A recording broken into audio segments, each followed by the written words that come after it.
கண்ணிருந்து குருடாக ஆகிவிட்டேன் ஐயா, கண்ணிருந்து குருடாக ஆகிவிட்டேன்.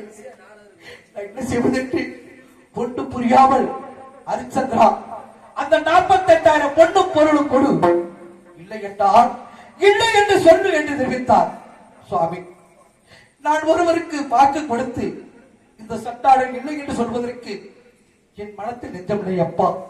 ஆகையால் அந்த பொண்ணு பொருளை தருகின்றேன், எனக்கு ஒரு தகுதி வாக்கு கொடுங்கள் சாமி, நான் தருகிறேன் தெரிவித்தேன். அப்பொழுது ஹரிச்சந்திரா 48 தினங்கள் தவணை கொடுக்கின்றேன், அதற்குள்ளாக 48,000 பொண்ணு பொருளும் கொடு, இல்லை என்றால் ஹரிச்சந்திரன் போய் சொல்லிவிட்டான் என்று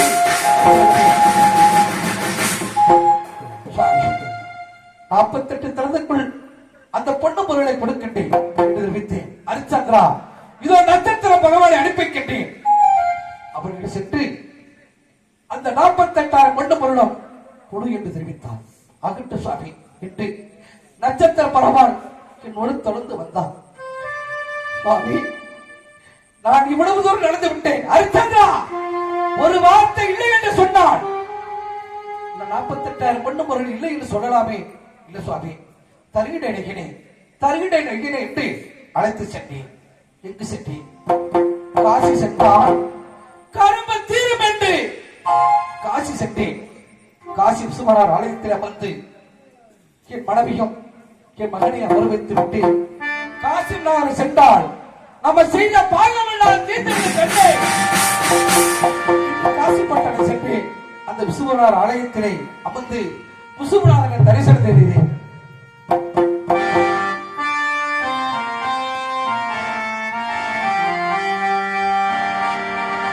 காசியில் வாழும் கருணை கடலே,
செய்த பாவமெல்லாம் காசி விசுவநாதர் அழைத்தே தீரமிட்டு காசி வந்தேன். அப்பொழுது நட்சத்திர பகவான் தெரிவித்தார், ஹரிச்சந்திரா 48 தினங்கள் முடித்து விட்டது. எப்படியெல்லாம் 48,000 பொண்ணு பொருள் கொடுப்பாய், எப்படி கொடுப்பாய் என்று தெரிவித்தேன். பணம் கலங்கிக் கொண்டிருந்தேன். அப்பொழுது என்னுடைய மனைவி சந்திரபதி, சுவாமி எதற்கு சாமி கலங்கிக் கொண்டிருக்கிறார், எதற்கு சாமி நீங்க கலங்கிக் கொண்டிருக்கிறார் என்றார். தேவி, இன்னொரு தவணை முடிவாகிவிட்டதம்மா, நான் எப்படி 48,000 பொண்ணு பொருள் கொடுப்பேன் என்று தெரிவித்தேன். சுவாமி, என் மனை முடித்தவரே, என் தலைவரே, நீ எதற்கு நான் இருக்கும் பொழுது கவலைப்பட வேண்டும்? உனக்கு பிழைமதிப்பு இல்லாத சொத்து நான் இருக்கின்றேன். அப்படி இருக்கும் பொழுது என்னை வித்தாவது அந்த கூலிய கொடிசாமி என் மனைவி கண்டே தாராவதி, உன்னை விட்டு நான் கடனை கொடுப்பதாக என்று என் மனமானது துண்டிக் கொண்டிருந்தது. சாமி, நான் இருக்கின்றேன், நான் இருக்கும் வரை நீ கலக்கக்கூடாது சாமி. இந்த காசி மாநகரத்திலே எத்தனை எஜமான்களா இருக்கின்றார்கள், அவர்களிடம் சென்று என்னை வித்து அந்த நட்சத்திர பவனியிடம் அந்த குழந்தை கொடுத்து விடு சாமி, நீங்க கலங்க வேண்டாம் சாமி என்று தெரிவித்தார். எனக்கு ஒன்று புரியாமல், இந்த காசி மாநகரத்திலே வாழக்கூடிய எஜமான்களே, உங்களைத்தான் சொல்கின்றேன், இந்த பாவி நான் இந்த உலகத்தில் யாரும் செய்யக்கூடிய காரியத்தை நான் செய்ய போகிறேன் ஐயா. அதற்காக என் மனைவியும் என் மகனையும் விலையோ என்று விலை கூறி வருகின்றேன்.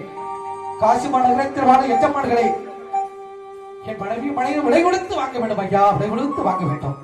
என் மனைவியை ஆடு மாடுகளைப் போல இந்த சண்டாளப்பாய் விலை கூறி வருகின்றேன் ஐயா, விலை கூறி வருகின்றேன்.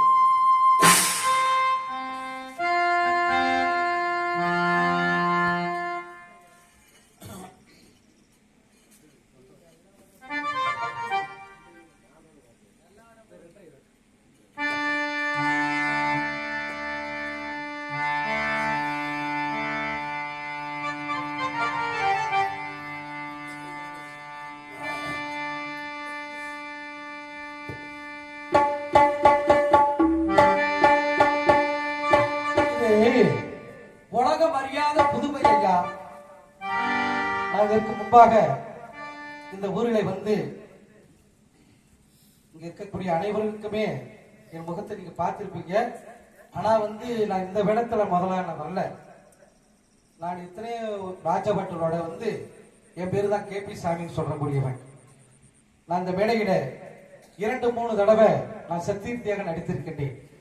எனக்கு வாய்ப்பு கொடுத்தவங்க அனைவருக்கும் எனது தந்தையை போல உங்களை அல்லா பற்றி நான் நினைச்சு, நான் பாடுவதில் பேசுவதில் எது குறை இருந்தால் என்னை மன்னிக்க வேண்டும். உங்க பாதத்தை தொட்டு நான் வணங்கி என் கதையை தொடங்குகிறேன் ஐயா. இது வந்து ஐயா உலகம் அறியாத புதுமை. இந்த உலகத்தில் யாராவது கட்டிய மனைவியும் பெத்த மகனையும் விடைபுறி வந்திருக்கின்றாரா? இல்லை. இந்த பாவி நான் விடைபுறி வருகின்றேன்.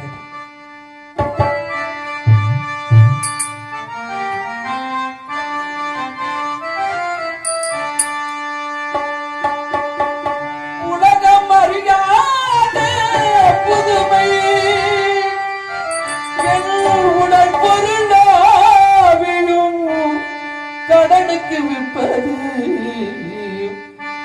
இந்த உலகம் அறியாத புதுமை.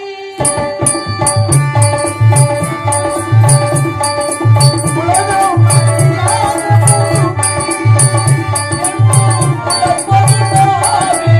கடனுக்கு விற்பது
அப்பொழுது அக்கினி மகனால் பட்டவர் என் மனைவியும் என் மைந்தனை விலைபோரி வாங்கி சென்றார்.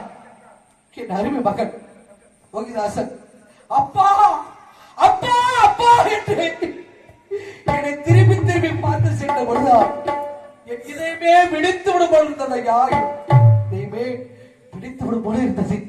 இருந்தாலும் 48,000 பொண்ணு பொருளும் இந்த சுவாமி என்று கொடுத்தேன். அப்பொழுது நட்சத்திர பகவான் தெரிவித்தார், ஹரிச்சந்திரா, அந்த முனிவருக்கு சேர வேண்டிய 48,000 பொண்ணு பொருளை நீ கொடுத்து விட்டாய். உன்னோடு 48 தினங்களாக உன்னோடு நான் வந்தேன் நடவா. எனக்கு இங்கே கூலி, எனக்கு இங்கே கூலி விடு. இல்லை என்றால் இல்லை என்று சொல்லலா என்று கேட்டார். சுவாமி, என்னிடம் என்ன இருக்கின்றது சகினே? என் உடம்புல உசுறு மட்டும்தான், உடம்பும் உசுறுதான் இருக்கின்றது.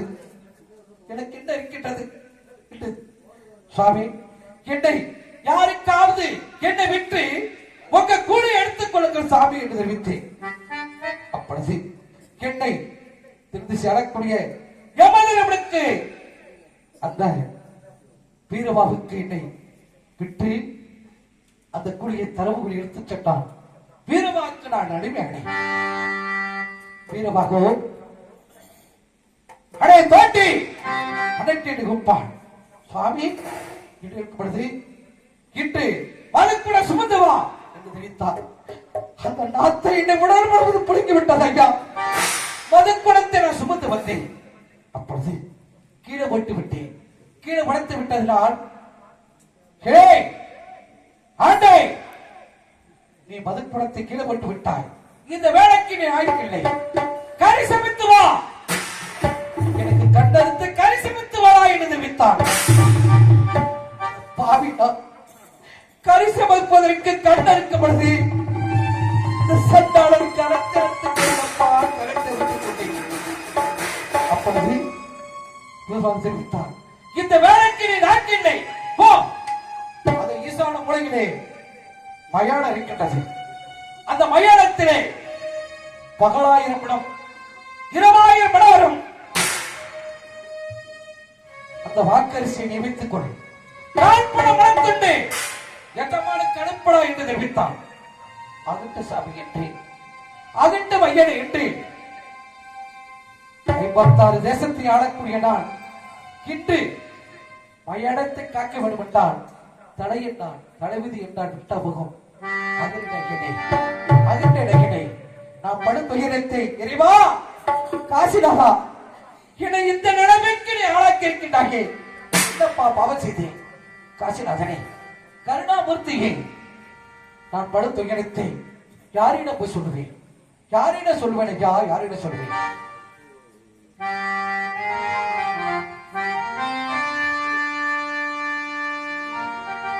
யார் போய் சொல்லுவார் இந்த ஏழை வருந்தும் வேலை அரணிடம்? யார் போய் சொல்லுவார்? யார் போய் சொல்லுவார் இந்த ஏழை வருந்தும் வேலை அரணிடம்? யார் போய்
இறைவா காசிநாதா யாரு போய் சொல்லுவா?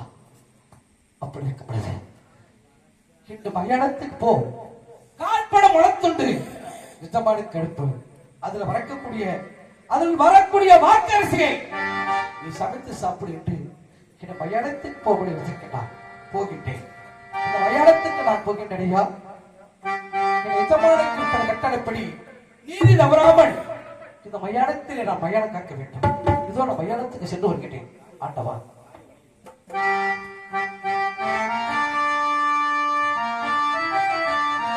இந்த உலகத்துல எத்தனை பாசமாக இருக்கின்றது. எல்லா பேருமே பெத்த தாயி இல்லைன்னா அந்த பாசத்துக்கு நிகரான பாசம் எந்த பாசம் இருக்கும்? உலகத்துல எத்தனை அண்ணன் தம்பி மாமா மச்சான் எத்தனை பாசம் இருந்தாலும் நம்ம 10 மாசம் சுமந்து பெத்த நம்ம தாய்க்கு நிகர பாசம் இருக்கின்றதா ஐயா? இல்லை. அதற்காக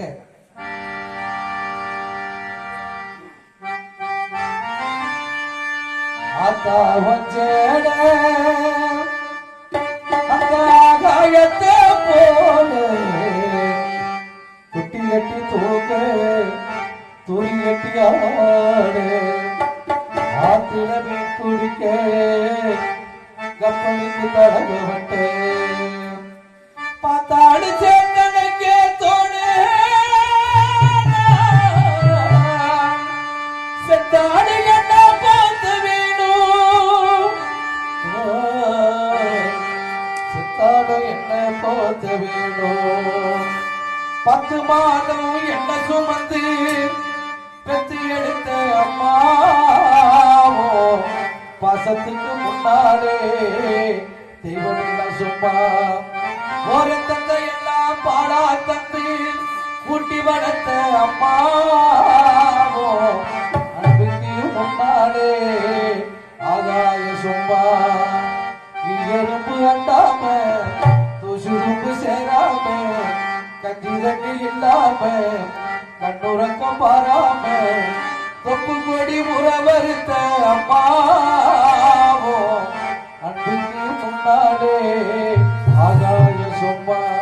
ஓ அன்புக்கு முன்னாலே ஆகாய சும்மா. அந்த ஒன்றேட